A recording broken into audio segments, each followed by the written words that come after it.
Diocese of Cleveland mourning the loss of Bishop Richard Lennon. The retired bishop died this morning at the age of 72. News 5's John Kosick covered Lennon's 11-year run. And John, back in 2006, he came in at a turbulent time. Yeah, Frank, the church sex abuse scandal was still unraveling. The economy was about to take a dive, and the reconfiguration of parishes was already underway, with the difficult decision of closing parishes about to fall to him. When he came to Cleveland from Boston in 2006, the 59-year-old son of a firefighter had the experience of someone who would run a small parish for 15 years and run the nation's fourth-largest diocese of Boston for 6 months following the resignation of Cardinal Bernard Law and the church sexual abuse scandal.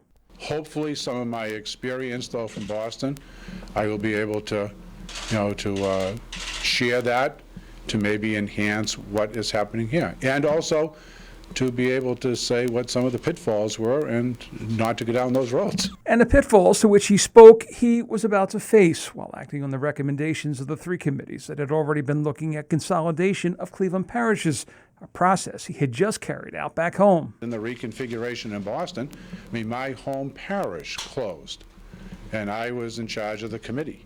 In the end, around 50 Cleveland parishes were closed and 17 new merged parishes were created, something he acknowledged was painful but necessary. So many significant events have happened in people's lives in a church building. That's where they may have been baptized, or they made their first communion. I know a lot of people are not pleased, and yet the vast majority, because of their faith, have continued on in new settings.